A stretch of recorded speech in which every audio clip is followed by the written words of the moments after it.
Exclusivo Noticias Caracol.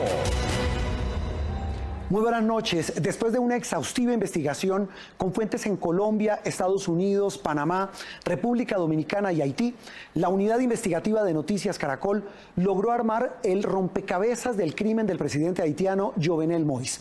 Uno de los hallazgos más explosivos tiene que ver con este hombre, el que ustedes ven aquí en la pantalla, el actual primer ministro de Haití, Claude Joseph, quien según los indicios de las autoridades de Haití y del FBI de Estados Unidos, sería el autor intelectual del magnicidio. Me acompaña Ricardo Calderón, editor de la unidad investigativa de Noticias Caracol. Ricardo, muy buenas noches. ¿Y cómo se llega a una conclusión tan grave? Juan Roberto, este rompecabezas se armó a partir de los testimonios de 3 colombianos, los hermanos Germán Alejandro y Jonathan Rivera, y un soldado retirado del ejército. A partir de estas declaraciones fue posible unir las piezas de un plan criminal que tiene al país del Caribe en una seria crisis política. Empecemos la historia de la forma como se habría fraguado el magnicidio. El magnicidio de Jovenel Moïse comenzó a planearse en noviembre de 2020 en este edificio, la sede de CTU Security en Miami. Allí estuvieron reunidos el venezolano Antonio Intriago, dueño de la empresa, el gerente colombiano Arcángel Pretel, el haitiano estadounidense James Solash, un diplomático haitiano de apellido Ascart, el médico haitiano ya capturado Christian Shannon y el colombiano Jonathan Rivera García. Los participantes del encuentro en Miami planearon desde ese momento secuestrar al presidente Moïse para tomarse el poder y dejar como presidente a Claude Joseph, actual primer ministro de Haití. Esta revelación le da un giro sorprendente a la investigación. Las autoridades haitianas y los investigadores del FBI consideran al primer ministro como la figura máxima detrás de este crimen, junto al médico Shannon y a John Joel Joseph, un ex senador haitiano hoy prófugo de la justicia. Se trata de una bomba política si se tiene en cuenta que Claude Joseph gobierna el país como reemplazo del presidente asesinado. Precisamente hoy, el primer ministro con funciones presidenciales se refirió al crimen del mandatario. En este momento, el gobierno tiene 2 prioridades. La primera es mantener las investigaciones hasta que el presidente de la República, su esposa, sus hijos, sus amigos y la nación tengan justicia. La segunda es hacer todo lo posible para honrar la memoria del presidente con la organización de un funeral. Entre las pruebas conocidas por la unidad investigativa de Noticias Caracol hay llamadas telefónicas y fotos de reuniones que vinculan al primer ministro con los mercenarios colombianos. Los investigadores tienen claro el papel que habría jugado cada uno de los participantes de la conspiración. Tras la reunión en Miami, el colombiano Pretel y en especial el haitiano James Solash volvieron a buscar a Jonathan Rivera, quien había estado en la reunión y quien los llevó hacia su hermano, el capitán retirado del ejército Germán Rivera, y hacia el sargento retirado Duvernay Capador. Ellos 3 se convertirían en los enlaces claves con los mercenarios colombianos y el primer ministro. Y sus destinos terminaron muy distinto.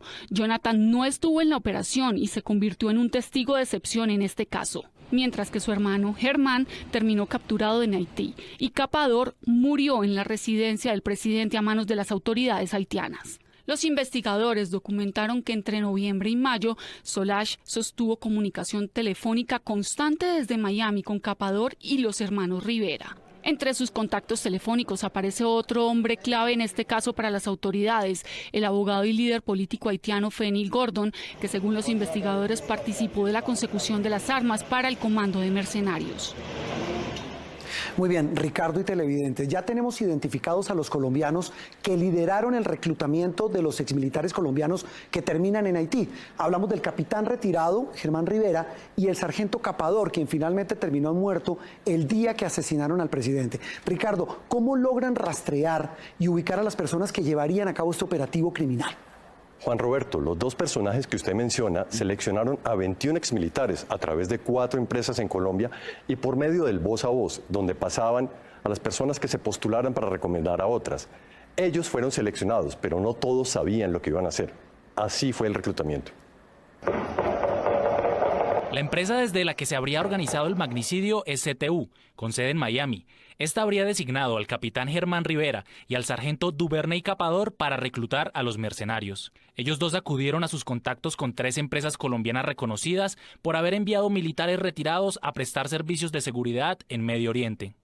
Noticias Caracol se abstiene de revelar los nombres de estas empresas para no entorpecer la investigación en Colombia, pero la unidad investigativa rastreó los movimientos financieros de una de estas compañías y encontró movimientos por casi 700 millones de pesos, inusuales para sus negocios normales durante los 2 meses previos al magnicidio.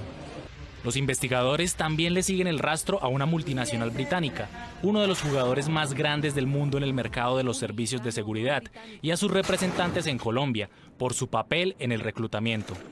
Entre Capador, Rivera y estas empresas habrían contactado al menos a 200 militares retirados en Colombia para ofrecerles un trabajo en el Caribe. Mire, yo ya estaba todo listo, mire, esta es la maleta mía con el pasaporte. Por diferentes razones, la mayoría rechazó la propuesta. Me dijo que estuviera por ahí pendiente porque había un trabajo en el exterior y que estuviera pendiente, que sacara el pasaporte. De pronto lo necesitaba, que a cualquier momento me llamaba para ser requerido. Yo estaba preparándome, pues ellos dijeron que ellos seleccionaban los primeros y el segundo vuelo ya íbamos los otros. En mayo, los reclutadores ya habían logrado armar su escuadrón de 21 retirados, entre oficiales, suboficiales y soldados, la mayoría de ellos con entrenamiento de lanceros y fuerzas especiales. Estos fueron los que viajaron a Haití, y de este grupo, solo 7 conocían el verdadero objetivo de la misión hasta ese momento: secuestrar al presidente Moise. Y llegó finalmente, Ricardo y televidentes, el día del golpe final, el asesinato del presidente Jovenel Moïse el pasado 7 de julio. Ricardo, ¿qué dicen estos delatores de los que ustedes han hablado frente a la participación del primer ministro Claude Joseph en el magnicidio? Juan Roberto, al menos 3 de los colombianos contaron detalles de las reuniones que sostuvieron con el alto funcionario del gobierno y con otros